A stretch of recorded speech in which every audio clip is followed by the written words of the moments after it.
Financial markets పై పట్టు సాధించాలనుకునే వాళ్ళు Revanth conduct చేసే వెబినార్ కోసం ఈ నెంబర్ కి కాల్ చేయండి.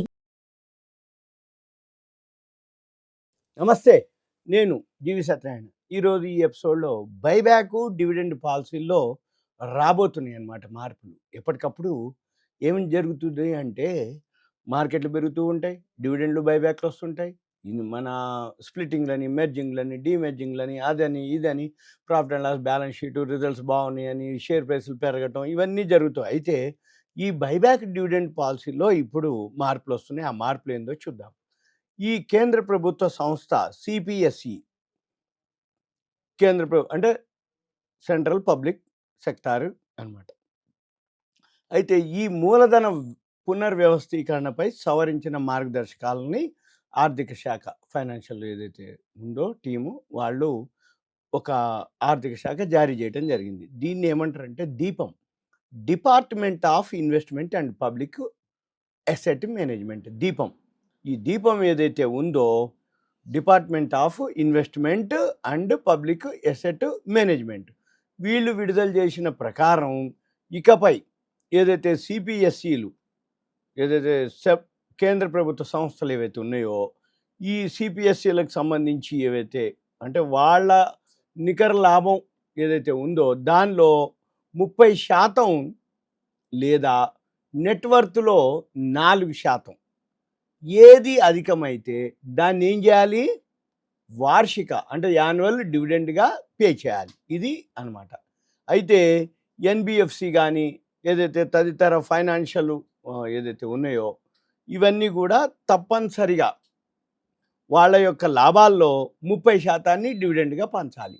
ఇప్పటి వరకు మీరు కనుక గమనించినట్లయితే ఏ కంపెనీ ఎంత సంపాదించినా మ్యాక్సిమం 5 to 10% అనమాట. మ్యాక్సిమం అంటే ఏంది, కంపెనీలు ఎంతైతే సంపాదిస్తాయో అంతా మనకి అంటే వచ్చిన లాభంలో షేర్ హోల్డర్కి డివిడెండ్ ఇవ్వాలి. అయితే ఎక్కువ శాతం 1%, 2%, 3% ఏదో మంచి కంపెనీలు కొన్ని 5 to 10% మధ్యలో ఉంటాయి. ఇప్పుడు ఏంటిది, కనీసం 30% అనేది డివిడెండ్గా పే చేయాలి. అంటే 100 రూపాయలు సంపాదిస్తే 30 రూపాయలు ఇన్వెస్టర్కి డివిడెండ్ రూపంలో పే చేయాలి.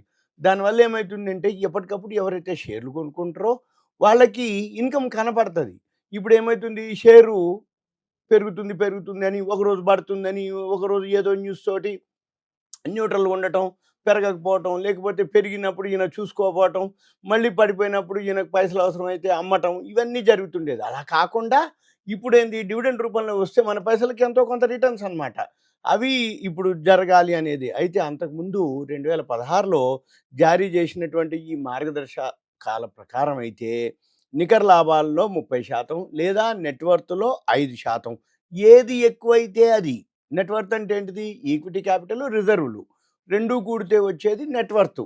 ఈ నెట్వర్త్ ఏదైతే ఉందో అది 5%, లేదు లాభాల్లో 30%, ఏది ఎక్కువైతే అది డివిడెండ్గా మనకి ఇన్వెస్టర్లకి ప్రతి సంవత్సరం పే చేయాలి. అది ఇప్పుడు ప్రజెంట్ అయితే ఇప్పుడు అప్పట్లో ఫైనాన్షియల్ రంగం ఏదైతే ఉందో సిపిఎస్ఈల గురించి ప్రత్యేకంగా అప్పుడు ప్రస్తావించడం జరగలేదు. ఇప్పుడేంటిది, బైబ్యాక్ గురించిగా ఈ గత 6 నెలల్లో బుక్ వాల్యూ, ఈ బుక్ వాల్యూ కంటే షేర్ మార్కెట్లో విలువ తక్కువ ఉంటుంది. అంటే ఏంటిది, బుక్ వాల్యూ ఎక్కువ ఉంటుంది కానీ మార్కెట్లో ప్రైస్ తక్కువ ఉంటుంది. ఇప్పుడు ఈ మధ్య జరిగినాయన్నీ అదే. ఎల్సిడి ఇన్వెస్ట్మెంట్ అదే, బుక్ వాల్యూ ఎక్కువ ఉంది, మార్కెట్లో షేర్ ప్రైస్ తక్కువ ఉంది. అదో 5 లక్షల చిల్లర బుక్ వాల్యూ ఉంది, ₹3.53 మార్కెట్లో కొటేషన్ ఉంటుంది. ఆ ట్రేడింగ్ అవ్వదు, కొనేవాడు ఉండడు, అమ్మేవాడు ఉండడు, ట్రేడింగ్ జరగదు. చివరికి కంపెనీ బైబ్యాక్ చేసింది, బైబ్యాక్ కూడా కాలేదు. చివరికి మొన్న ఈ మధ్య సెబీ ఒక సర్క్యులర్ చేయటం వల్ల ఒకటేసారి లిస్ట్ కావటం, 3 లక్షల చిల్లరకి పెరగటం, మళ్ళీ ఒక్కసారి అంటే ఏంటిది, బుక్ వాల్యూ ఎక్కడో ఉంది 5 లక్షల చిల్లర, షేర్ వచ్చి ₹3.53 ఎప్పుడో కొటేషన్ ఉంటుంది, కొనేవాడు ఉండి అమ్మడు. తర్వాత దాన్ని అన్లాక్ చేసి సర్క్యులర్ చేసినాక 3 లక్షల చిల్లరలో ట్రేడ్ అవ్వటం. తర్వాత అట్లాంటిదే ఈ నెట్వర్క్స్ ఒకటి, అది అలాంటివి చాలా ఉన్నాయి అన్నమాట. ఏది మనము స్క్రీనర్లోకి వెళ్ళి మీరు కనుక చెక్ చేస్తే దొరుకుతాయి అవన్నీ కూడా. అవన్నీ మీరు కొంచెం హోంవర్క్ చేయాల్సి ఉంటుంది, కొంచెం నాలెడ్జ్ ఉండాలి. ఎందుకంటే బుక్ వాల్యూ కంటే షేర్లు ప్రైస్ తక్కువనే చూసుకోవాలి. బుక్ వాల్యూ ఎక్కువ ఉండాలి, మార్కెట్లో షేర్ ప్రైస్ తక్కువనే అని అక్కడ ఎడిట్ కాలం ఉంటుంది. స్క్రీనర్లోకి వెళ్ళాలి, స్క్రీనర్లోకి వెళ్ళి మీరు ఏదైనా ఒక స్క్రిప్ట్, అక్కడ సెక్టార్స్ ఉంటాయి, సెక్టార్స్ క్లిక్ చేస్తే 83 సెక్టార్లు వస్తాయి.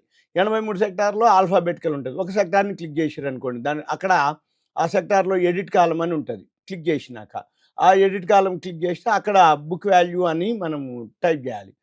అంటే ఎడిట్ చేయాలి. ఎడిట్ కాలమ్‌లో కాలమ్ యాడ్ చేయాలి. బుక్ వాల్యూ, ప్రెజెంట్ వాల్యూ అంటే మార్కెట్‌లో ఉన్న ప్రైస్. అది మనం గనక చూడగలిగితే మీకు దొరికిపోతాయన్నమాట. చాలా ఉన్నాయి అట్లాంటివి.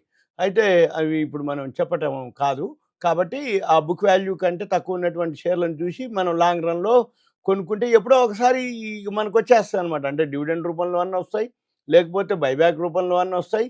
లేకపోతే ఒకటేసారి ఆ ప్రైస్‌కి మన షేర్ ప్రైస్ మార్కెట్ పెరిగినప్పుడు పెరగటానికన్నా ఉంటాయి.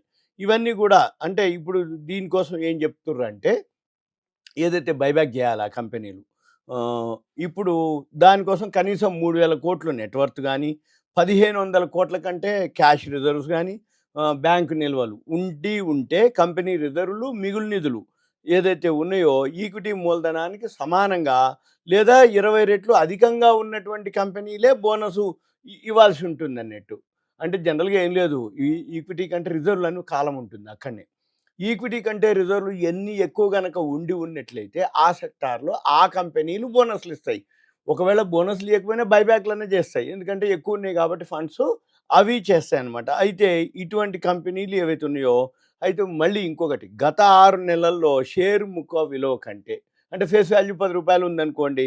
లేదు రూ. 5 ఉంది. ఇప్పుడు ఎంఆర్ఎఫ్ ఉంది. ఉదాహరణకి షేర్ ముఖ ఫేస్ వాల్యూ రూ. 10 ఉంది.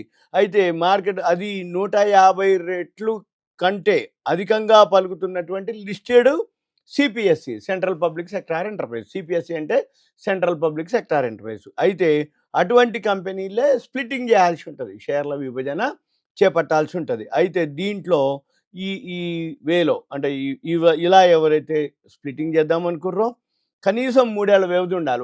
ఒకదానికి ఒకసారికి. తర్వాత దీనికి సంబంధించి ఏదైతే ఉందో సిపిఎస్సి ఏవైతే ఉన్నాయో అన్నీ కూడా 51% పైనే ఉంటాయన్నమాట. ఏదైతే పబ్లిక్ సెక్టార్‌లు ఉన్నాయో ప్రమోటర్ స్టేక్ ఏదైతే ఉన్నాయో 51% కంటే పైనే ఉంటాయి. అయితే ఇప్పుడు దీపం విడుదల చేసింది ఏదైతే ఉందో, ఈ దీపం అంటే ఏంటిది? మనం department of investment and public asset management ఈ దీపం విడుదల చేసినటువంటి తాజా మార్గదర్శి ప్రకారం ప్రభుత్వ రంగ బ్యాంకులు, బీమా రంగ కంపెనీలకి వర్తించబోవు అనమాట. అంటే ఇప్పుడు ప్రెజెంట్ చెప్పేది ఏదైతే ఉందో గవర్నమెంట్ పబ్లిక్ సెక్టర్ బ్యాంకులు ఉన్నాయి. రెండోది ఇన్సూరెన్స్ కంపెనీలకి ఇది వర్తించబోవు అని. అయితే కంపెనీల చట్టంలోని సెక్షన్ 8 ప్రకారము లాభాల్ని పంచిపెట్టడం కానీ నిషేధించిన సంస్థలకు సైతం మార్గదర్శకాలు అమలు కావని దీపము స్పష్టం చేయడం జరిగింది. అయితే ఈ సవరించిన తాజా మార్గదర్శకాలు ప్రస్తుత ఆర్థిక సంవత్సరం అంటే 2024, 2025 నుంచి అమలవుతాయి అనేది చెప్పడం. అంటే వచ్చే మార్చి ఫైనాన్షియల్ ఇయర్ అయిపోగానే మనకి ఇవన్నీ కూడా ఈ ఫైనాన్షియల్ ఇయర్‌లోనే అమలవుతాయి అని చెప్పడం జరిగింది. ఈ సిపిఎస్ఈలు ఏవైతే ఉన్నాయో మధ్యంతర డివిడెండ్లు ఇస్తాయి. అంటే డివిడెండ్లు ఏవైతే ఉన్నాయో 3 ఉంటాయి. Interim dividend, special dividend, final dividend. ఇది ఇప్పుడు చెప్పేది ఏదైతే ఉందో ఇంటీరియం డివిడెండ్లు ఏవైతే ఉన్నాయో ప్రతి క్వార్టర్‌కి ఇవ్వడం జరుగుతాయి. కొన్ని కంపెనీలు ఉన్నాయి.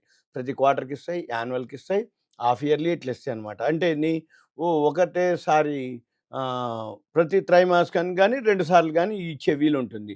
అయితే అన్ని లిస్టెడ్ ఏవైతే సిపిఎస్ఈలు ఉన్నాయో ఈ యాన్యువల్‌లో డివిడెండ్‌లో కనీసం 90% ఒకే దశలో కానీ దశల వారీగా అంటే క్వార్టర్లీ కానీ హాఫ్ ఇయర్లీ కానీ అట్లయినా ఇవ్వచ్చు అనేది. అయితే ఏదైతే లాస్ట్ డివిడెండ్ ఉందో ఏజీఎం అవుతుందన్నమాట. ఎప్పుడైనా కానీ ఏజీఎం అంటే యాన్యువల్ జనరల్ మీటింగ్. ఈ యాన్యువల్ జనరల్ మీటింగ్ ఏదైతే ఉందో మార్చి ఫైనాన్షియల్ ఇయర్ అయిపోయినాక 6 నెలల లోపు కానీ సెప్టెంబర్ 30 లోపల కండక్ట్ చేయాలి. ఈ లోపల ఏదైతే ఉందో అప్పుడే పే చేయాలన్నమాట. ఫైనాన్షియల్ ఇయర్ అయిపోయిన తర్వాత సెప్టెంబర్ 30 లోపల కానీ 6 నెలల లోపల కానీ ఎట్లయినా ఏం లేదు ఎవరైనా.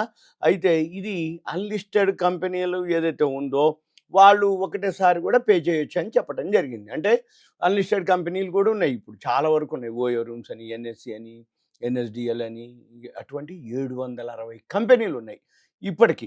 ఈ 760 కంపెనీలు ఏవైతే ఉన్నాయో వాళ్ళ ఫైనాన్షియల్ ఇయర్ అయిపోయినాక ఏడాదిలో ఒకటేసారి మార్చి అయిపోయినాక కూడా ఫైనల్ డివిడెండ్ ఇవ్వచ్చు అనేది దీని యొక్క సారాంశం అనమాట. అంటే ఇప్పటి నుంచి ఏంటిదంటే ఏదైతే ఈ ఫైనాన్షియల్ ఇయర్లో ఉందో బైబ్యాక్, డివిడెండ్ వీటి మీద మనకి కొత్త కొత్త రూల్స్ రావడం జరిగింది. ఇవన్నీ మళ్ళీ నేను మీకు ఏవైతే చేంజెస్ ఉన్నాయో నేను ఇంకో వీడియోలో మీకు అప్డేట్ చేస్తాను. ఇదంతా మీకు ఒక awareness, education, information, knowledge purpose మాత్రమే. సుమన్ టీవీ ప్రేక్షకులకు ధన్యవాదాలు. Thank you. సెలవు.